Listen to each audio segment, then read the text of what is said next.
boy, over here at the CCA workbench and hummingbirds off the deep end, we smelling a little fishy. It smells there, like Poppy. bait, man. It smells like it should. All right, Dave, we're talking about poon fishing, and I think because of the state of Florida having tarpon throughout, bait is a great topic because not everybody's fly fishes or anything else. So let's talk about how we would fish bait for them. Well, for one thing, you're going to be wanting a good spinning rod or a good spinning, as a good spinning reel because you're going to be fishing with, bait. You want to make good casts and everything. And I would suggest one of these. There's a Coma Solterra rod. Right. That's 15 to 25 pounds, which is perfect. You can put 30-pound braid on there and yeah, we'd load it up with some suffix. Yeah, you could crush anything with it. That's the Azor reel. That's a 65S, and it'll hold plenty of drag to catch anything. Yeah, just man. about. Big heavy tackle for. Yeah, because you're going to catch a fish that weighs 100 pounds. And that's right. And tarpon are very powerful fish, and they jump a lot. So you want to have something that'll get them in. Now, for one thing, you want to use a circle hook. The circle hook has kind of revolutionized tarpon fishing. You used to talk about tarpon fishing. How many fish did you jump today?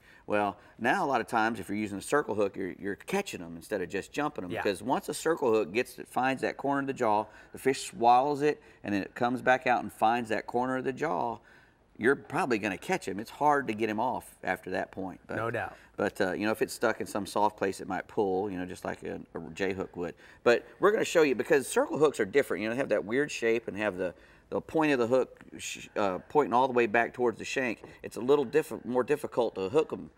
To hook a bait on it than it is just a regular J-hook. So you're going to show us how to do each one. And this is for a big mullet. This is a big mullet. This is what you're going to want to use in March or April when the fish first start showing up. Because and they're eating big mullets. There's lots of mullets in the system. Now you're just going to go in the top of his mouth, leaving his bottom jaw exposed, Dave. And the reason why is the mouth, you don't want to pin it shut. You want him to be able to free swim.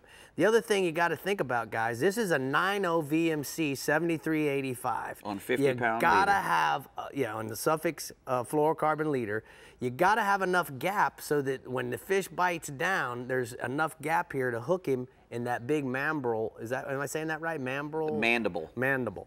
And also, the further you get the circle hook towards the front of the bait, the better it works. Because if that hook comes to the corner before the big ball of bait does, you're going to have a lot better chance of hooking them. Some other baits that we have here is a pinfish. So a pinfish you're going to want to use, I like the 7.0 VMC circle hook, and the key is that we want to hook him right here in the shoulder. When Bree caught her first fish, that was the key, is you hook them in the shoulder in front of the pin. Some people want to cut these dorsal fins off. You can do that if you want with a pair of scissors. Just start here and go forward. Don't want to put it too far forward because you want to hook him in the brain or the eye, but this makes him want to dig, and that vibration is certainly what going to make him happen. Now, big shrimp, a great big shrimp. And the shrimp, when they're alive, it's real important that they swim without spinning. So we hook them in the head here. Dead center. Dead in the center with like a hookup. This is a 1/2 ounce hookup. You can use any kind of jig head as long as he doesn't spin. And that's the key, is to be able to get it down. Doing this. That's right. And that's why we hook him in the head. You hook him in the tail, he's going to spin. Right. And you can do this in like government cut or any place where you have a big channel. You want to get a bait that's deep, and they really love a big shrimp.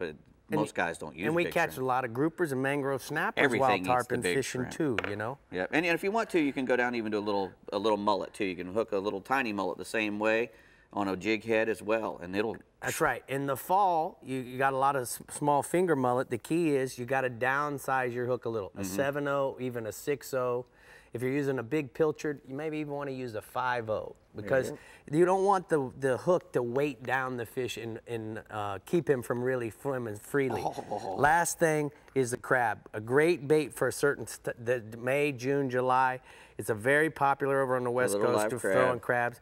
And you're going to hook him in the corner just like you would if you were permit fishing. You got to get it through there. It's a little hard. There, and then that's exposed. Now you'll throw this crab to fish swimming down the beach or just free line it in the current and allow him do his thing. Great bait for around the channels. That's the tarpon crusher right there. That is. Remember, guys, when you get a bite, just reel. Don't set the hook. Right, Dave? That's right. And don't reel too fast. Hey, man, thanks for bringing in all this stinky stuff. Oh, it's wonderful.